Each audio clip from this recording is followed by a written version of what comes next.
190. Yes, our approach is Alice, 23 left. Landing runway for VFR aircraft, 23 rate. Approach runway, 23 rate.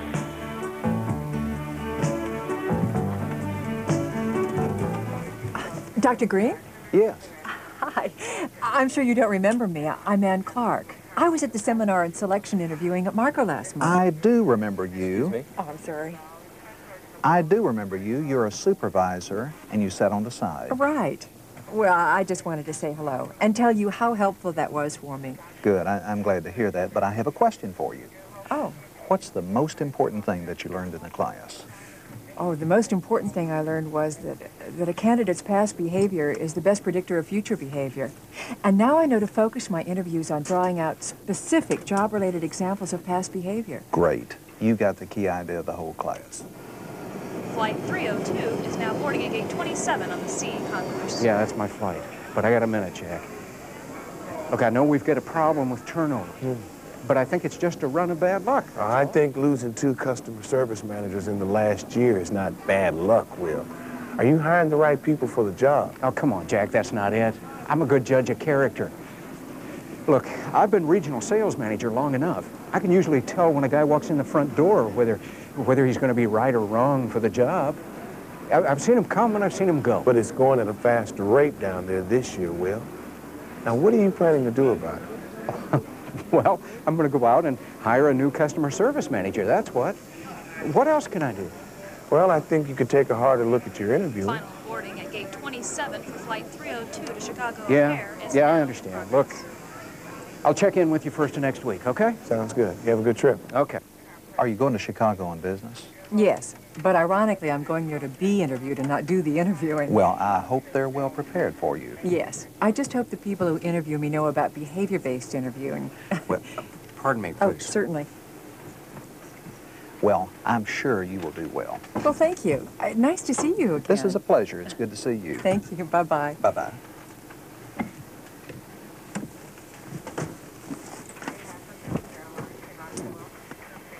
Excuse me, I couldn't help overhearing your conversation. Is that gentleman some sort of an expert on interviewing? Oh, yes. That's Dr. Paul Green. Well, I'm interested. Do you really think that you can learn to evaluate people through a seminar? With behavior-based interviewing? Oh, yes, I do. Well, I'm not familiar with that. What is it exactly? Well, basically, behavior-based interviewing looks for job-related experiences from the past to predict the future. It helps eliminate errors made by interviewers who rely on intuition and general impressions, which we all tend to do. Is that so bad? I tend to think that evaluating people based on a system is rather cold and mechanical. I'd rather rely on my gut feelings. Well, you still need those feelings to know what to ask and when. But the difference is you end up being able to evaluate the person's ability to do the job and not just their personality traits. Yeah. You look for past behavior.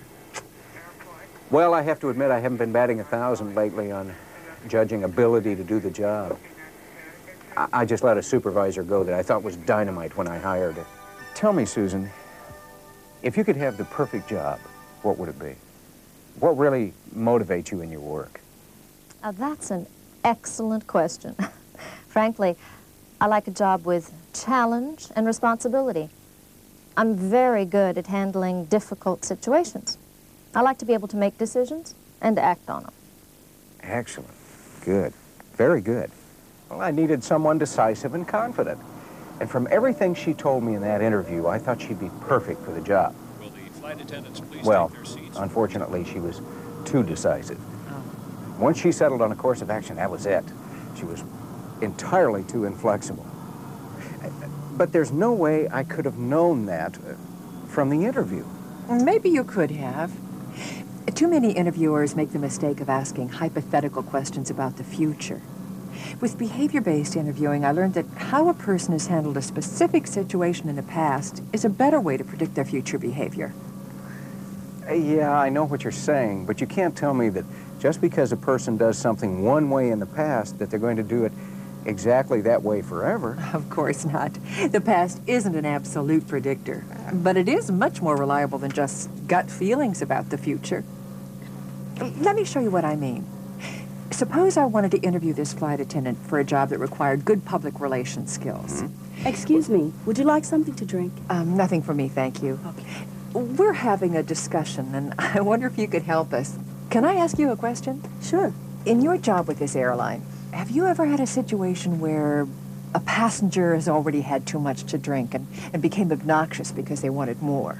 Yeah, it's happened, but not often. Can you think of the most difficult situation of that kind you ever had to deal with and tell me how you handled it?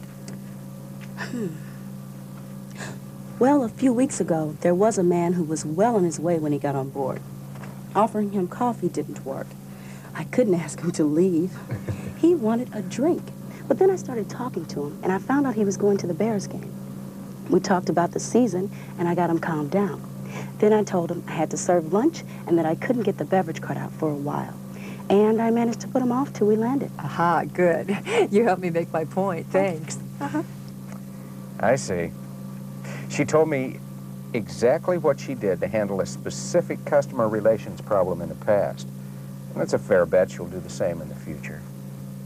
But how am I going to know specifically what question to ask when all I know about that person is what may be in front of me on an application or a resume? Well, you know about the job you're trying to fill, don't you? Well, yes, but... Then that's the basis for your question.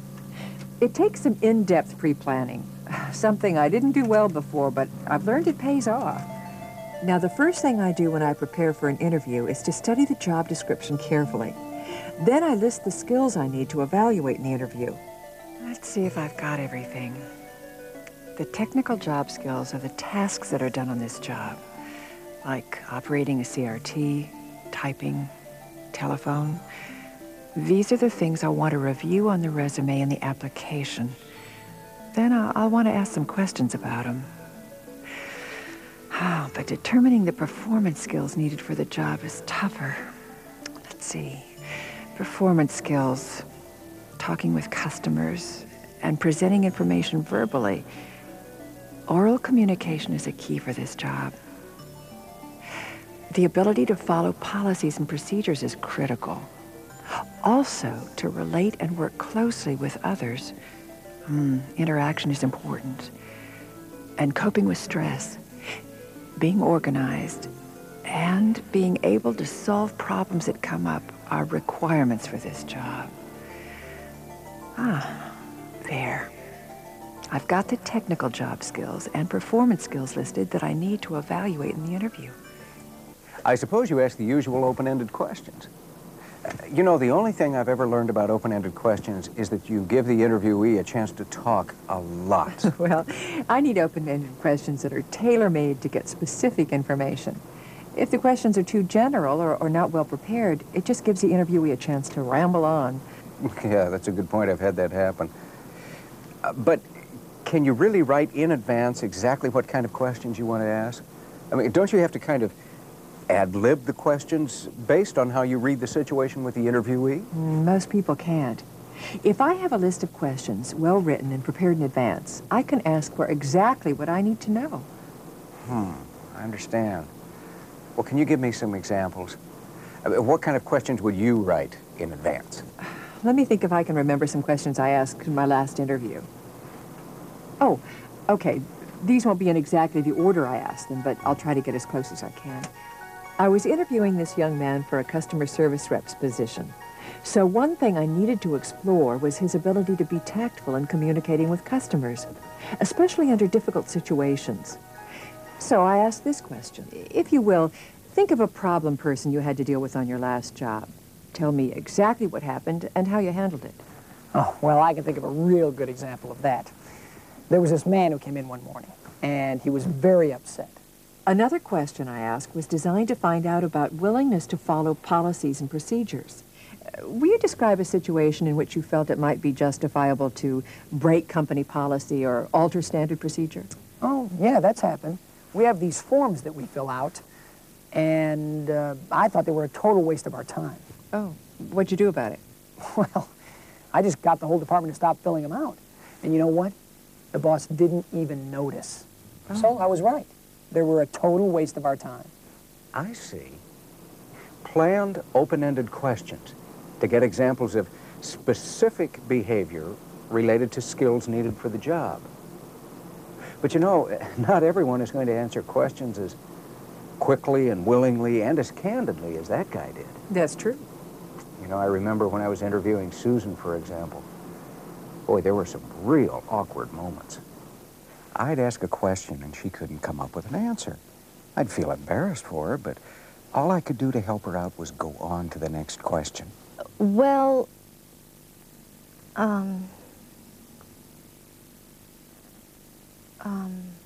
Well, look, let's just go on to the next question, okay? Good. Let me ask you this. I know the feeling, but I've learned that those awkward silences often just mean that the interviewee is thinking. And to break the silence is to break the train of thought.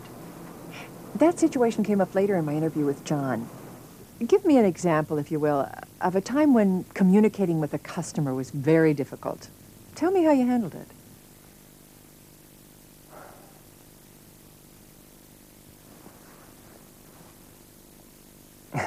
I'm sorry. I really don't have trouble communicating. A lot of people have a tough time answering these questions.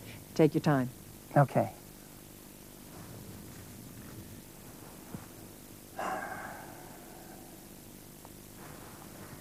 You've got lots of time. Think of something specific.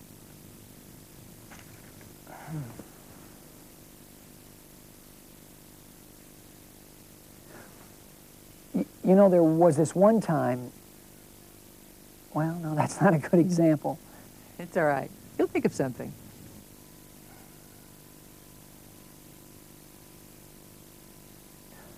Okay. All right. You want an example of a time when I had trouble communicating with a customer. Okay. There was this woman one time, and she called in with a problem, but she just kept on talking. Yeah, you're right. I have to be more patient and not be afraid of a little silence in the interview. Well, our questions pay off only when we wait for the answer. And then we have to interpret what we hear. Yeah, that's a good point. But I still have a problem with those questions. I mean, it seems to me that they give so much attention to the job and forget about the person. But doesn't that make the interview overly focused on job skills? What it focuses on is that person's experiences related to the job, and not the person, and not factors that lead to discrimination. So, if you stay within the guidelines, it actually forces you to abide by the law. Yeah, that's very good. Hey, but what about those people with no prior job skills? You sure can't prepare questions for them. Well, everybody has life experiences, so you can still ask about job-related experiences, but in a different way. I had an interview like that once. Margaret was coming into the workforce after raising her family. The position required good organization and planning skills, so that was an area I probed carefully. Would you think of a day when you had many things to do and describe how you scheduled your time? Well, yesterday was a good example. I had so many errands to run, and the phone just kept on ringing, so I couldn't get out the door. One call was from my mother, who insisted I take her shopping. So what I did was to tell Mother that she'd just have to wait until my errands were done. And then I just let the phone ring while I made out a list of things I had to do. I always write down everything I have to do in this book, and then I number it in order of importance, 1, 2, 3, like this. Well, you learned she's good at getting her personal errands done. What her answer told me was that organizing and planning on a priority basis is a daily habit with her. So if she has a lot to do, she's in control of the situation instead of the situation controlling her. So I learned something relevant to the required job skill. As you said earlier, we have to learn to interpret the answers as well as ask the questions. That's right. It takes a little practice, but it's not so difficult, even if the person has no experience. Yeah. But you know, the way I see it, you're hiring people for more closely supervised positions, and I'm hiring people who work more on their own. Plus, I've got to evaluate more abstract skills. You know, things like assertiveness, and creativity, and leadership, and so on. I really don't think this system is going to work for me. But the principle is the same, regardless of the skills you're evaluating. In this seminar I took, they showed us a short videotape that illustrated exactly the kind of interview you're talking about. I'd like to tell you about it because it also showed an interview right from the beginning. In the tape, Mr. Owens, an administrative officer in a bank, was interviewing Frances for the position of senior commercial lender. The first thing he did was to establish rapport by asking easy questions that got her to start talking. And I share your admiration for the artwork in our lobby, but did you happen to notice that sculpture by the front entrance? Yes, I did. It's pretty hard to miss. Maybe you can help me. What do you think it's supposed to be? I'm not sure, but I will say this, it's very impressive. Have you ever considered a career in politics? No. Have a seat, will you? Thank you. Well then, we're getting together, of course, to talk about you and the position of commercial lender. Now, I'm going to be taking notes in shorthand as we go along. It's just my way of making sure that I get all of the information so that I can make a fair evaluation. I hope that won't bother you. No, not at all. Now he'll start with open-ended questions. Why don't you start by giving me a general view of your responsibilities in the commercial loan department where you work now? Well, our loan department is set up a little differently from yours, but basically what I do is Good. That gives me an idea of your experience in general. Let's get a little more specific, if I might. Tell me something you've done in your job as a lender that was creative. Perhaps something with an unsecured loan. Well, I've done a lot of small business loans, many of them unsecured. Let's stop right here a moment. This part of the tape is particularly interesting.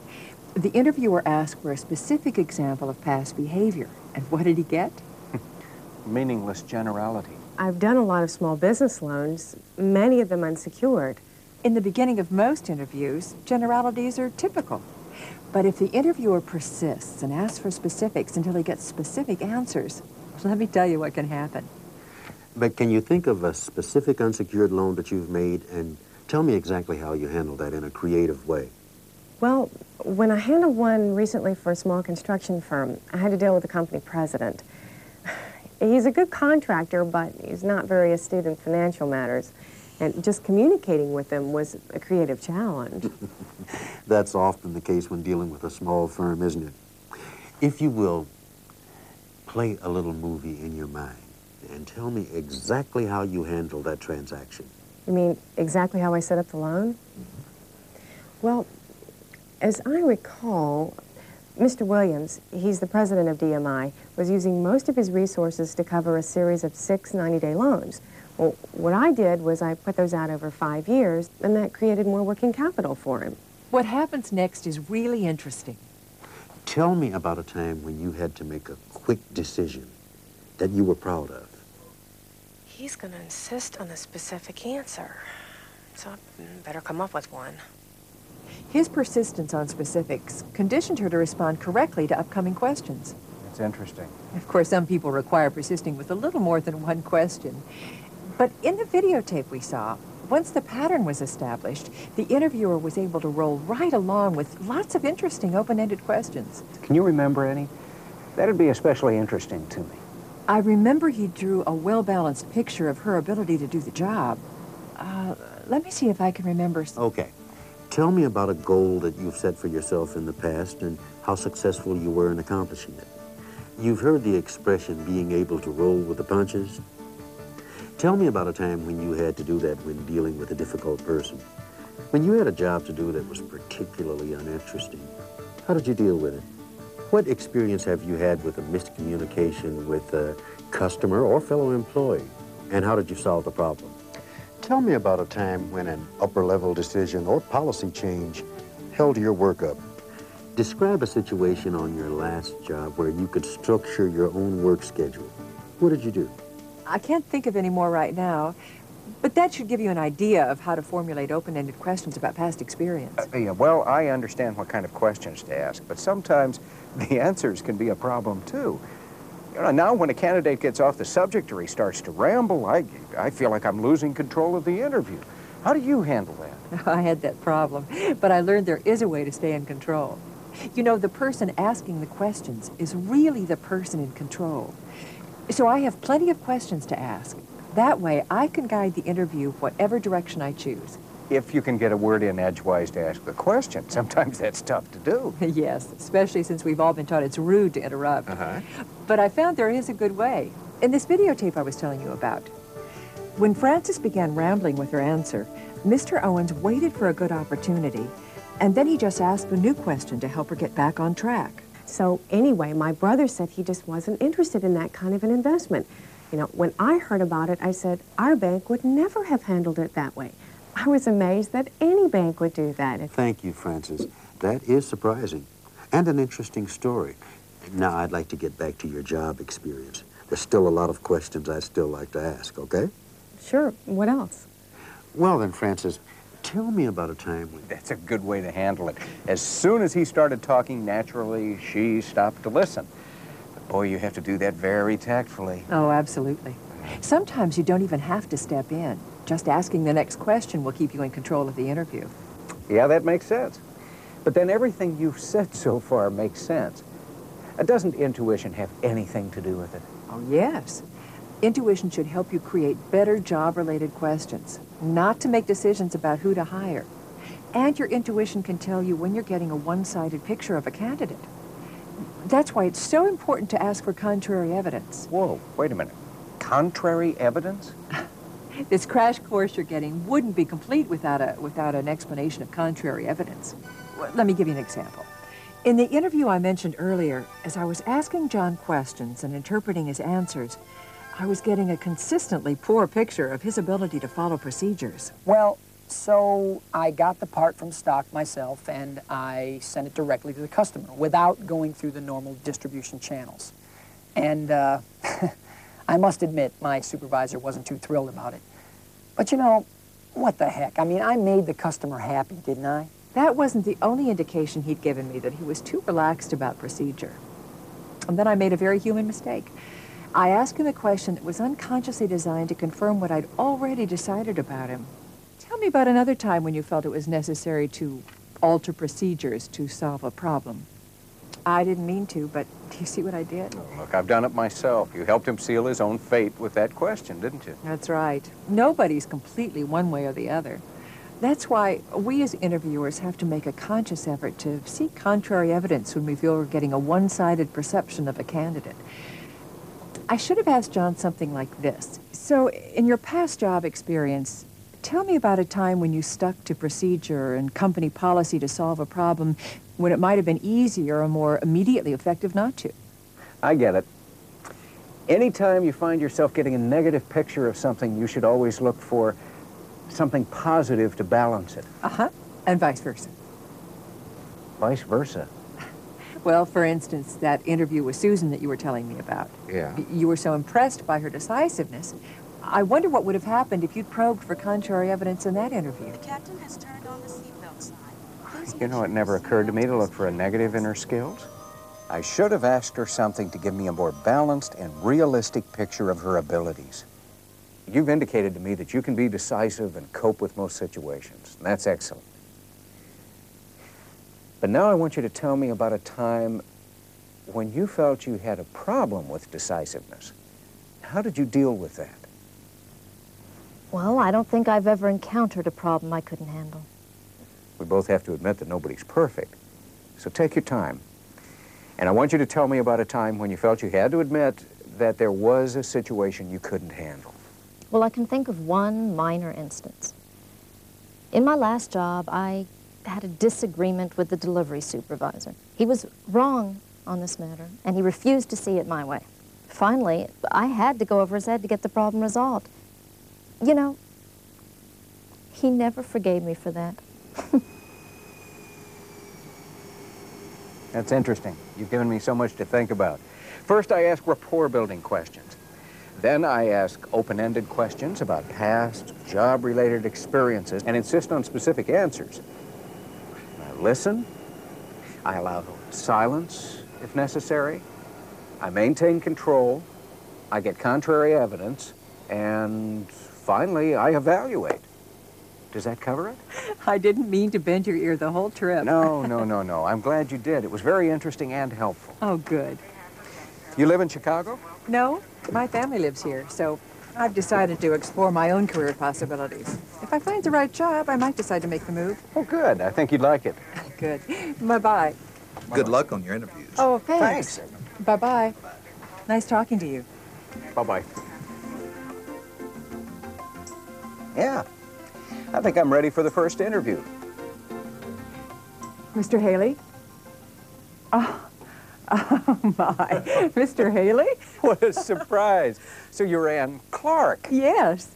Well, you had said that you were coming up here to interview for someone, but I didn't think it would be us. I didn't get your last name on the plane, so of course I didn't make the connection either. What a surprise. Yes, it Oh, well, I'm sorry. Sit down, will you? Thank you. A surprise for both of us. I thought this only happened to people in the movies. Yes, well, frankly, I'm a little nervous. I didn't expect when I talked to you on the plane that you'd be interviewing with me. Well, I feel the same way. But we have to remember that our objective here today is to find out a little bit more about your past job experience. That's right. And I think that's going to go well. I had a very good teacher. Well, thank you. Hey, before we start, how are you finding your trip to Chicago? Oh, I'm enjoying it very much. Now, let me get a bit more specific. Describe a tough decision you made when no policy existed to cover it, and tell me what you did. I want to give you a specific example, so give me just a moment, will you? Okay. The silence doesn't bother me a bit.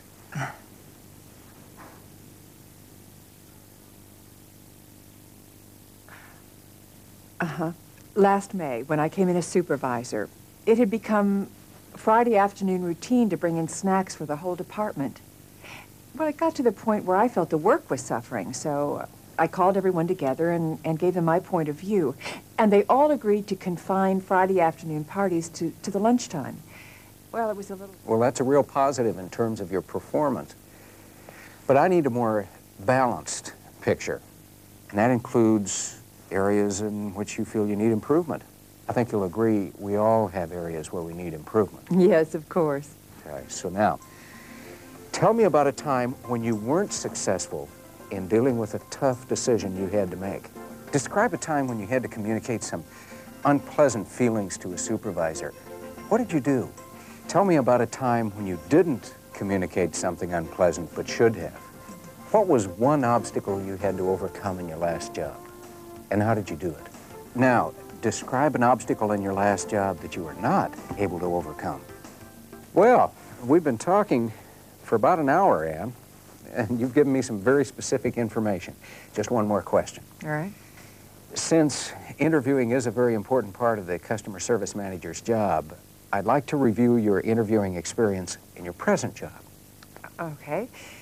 First of all, I start by planning my interview based on job skills and selecting the most important. Then I developed open-ended questions that would help the candidates to give specific job-related information. Open-ended questions about the past. Then I began the interview by establishing rapport and asking those open-ended questions. I took notes, of course, and at first I had to persist in order to get the candidates to give specifics. And don't forget the silence. And I allowed silence in case they needed time to think. Naturally, I listened carefully and evaluated what I heard. I asked for contrary evidence to avoid getting a one-sided picture. And I maintained control by asking another question in order to redirect those interviewees who had gotten off the subject. Well, that was a very good interview, Ann. Now, is there anything you need to ask me, or is there anything that I need to ask you that I haven't? No, you've been very thorough. But I must say, I'm used to being on the other side of the desk, so this is a little unusual for me. How did I do? Oh, you gave me some very good information. Good. But I don't need to tell you that I need to have some time to evaluate it. And also, I'm going to interview some other candidates this week. I understand. So I'll be in touch with you by the end of next week. All right? I'll look forward to hearing from you. Great. Bye-bye. Thank you, Ann. Thank you. Bye-bye. Well, it's a good feeling to know that my evaluation of Ann will be based on specific job-related information and a balanced picture of her capabilities. Of course, I still have to review all the other candidates before selecting the best candidate, and I felt Ann was very good. But now I have more than just a gut feeling.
Okay, this show is called The Practical Coach, so I'm going to try to be the totally practical host.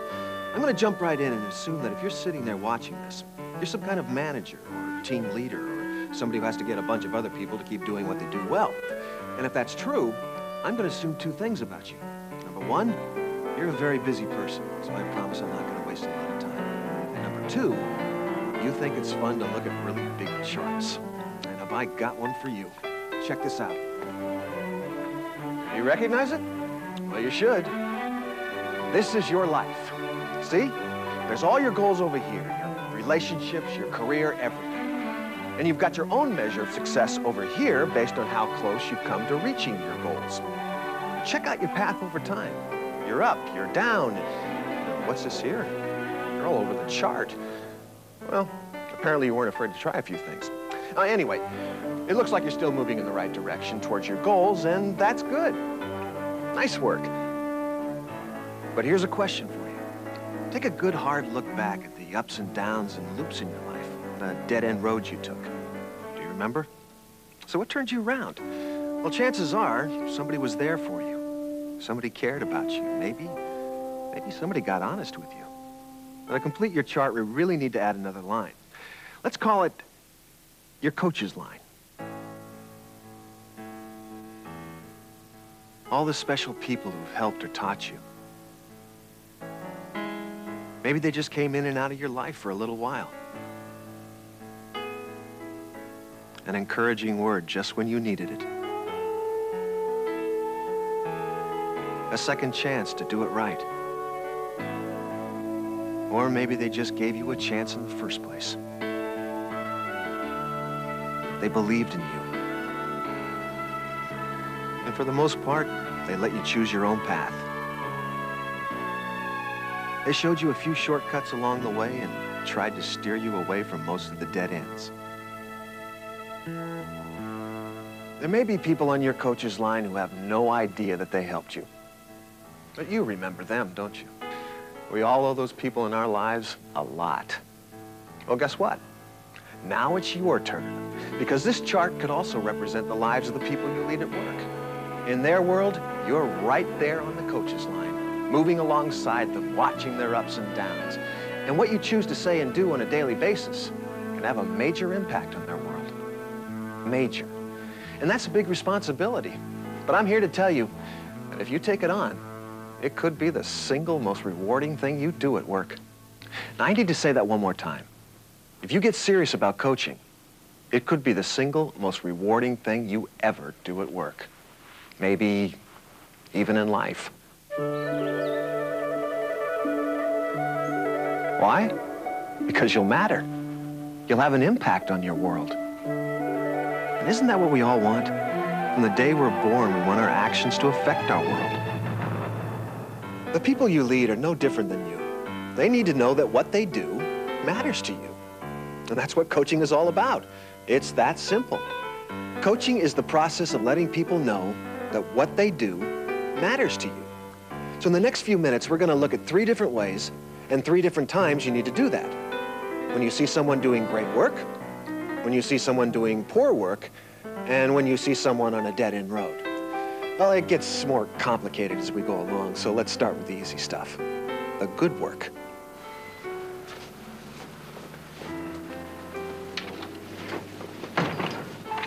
Night. Good night, Stefan. Maybe I need to set up the scene a little better. All right. Stefan came in early so he could help put up displays before the store opened. He worked through his first break, and he only took 12 minutes for lunch because they were 2 people short. He did 3 special orders perfectly, and he just missed the last express bus home because he stayed to help with the stock check. Okay, now watch it again.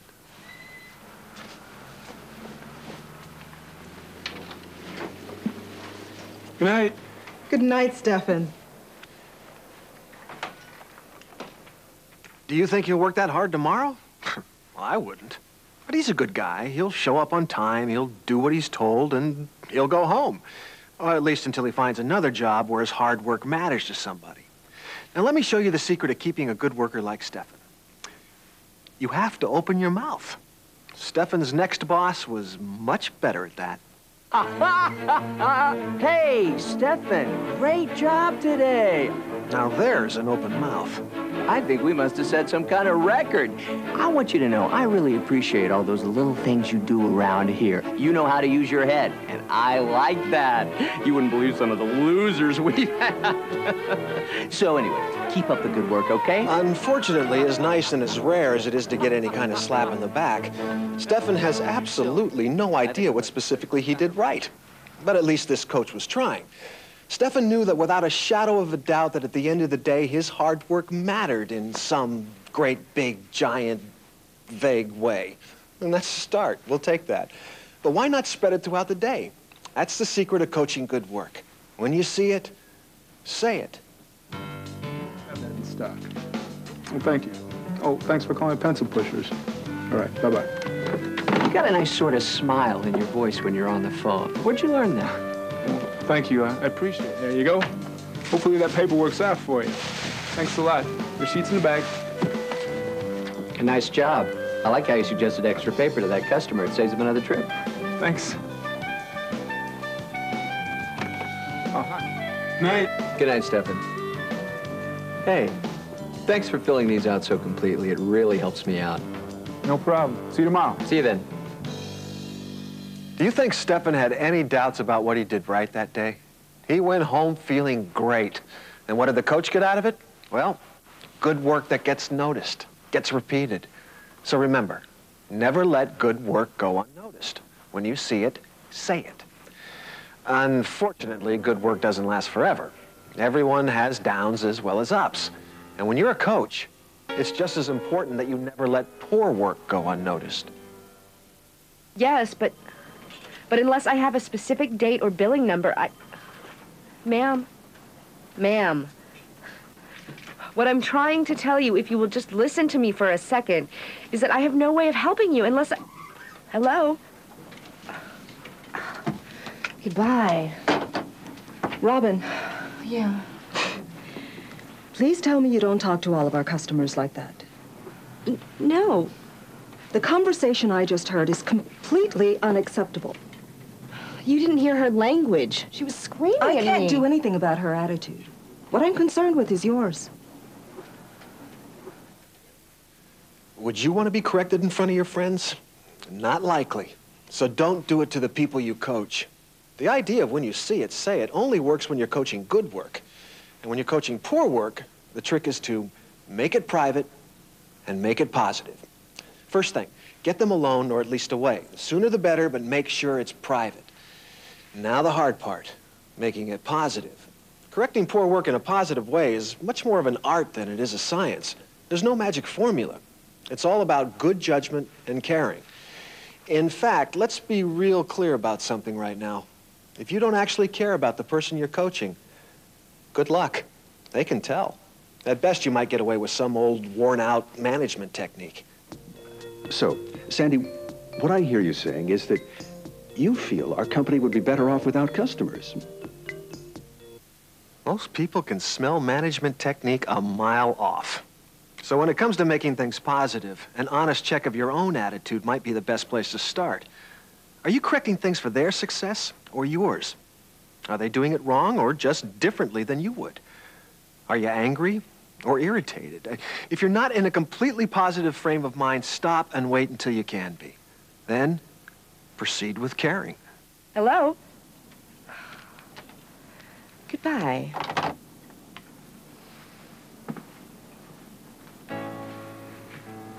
That call sounded like a rough one. Are you doing okay? Yeah, I guess. Remember, a good coach is willing to let the learner choose their own path. So be careful not to jump in with all the answers, just jump in with a few questions. So how do you think it could have gone better? When you feel like saying, here's what I think, stop, take a deep breath, and ask them, what do you think? Well, she's bound to call back. What are you going to say? I'm not sure. It's amazing what you'll hear if they think you're really listening. And of course, what do you do when they come up with a great solution? Never let good work go unnoticed. When you see it, say it. Robin, I think that's exactly right. Just let her vent for a while, until she is ready to listen. But what if they don't have the answers? Well, at that point, a tip or shortcut or some practical advice from you can do wonders. Well, sometimes I'll say something like, let me know how I can make this right for you.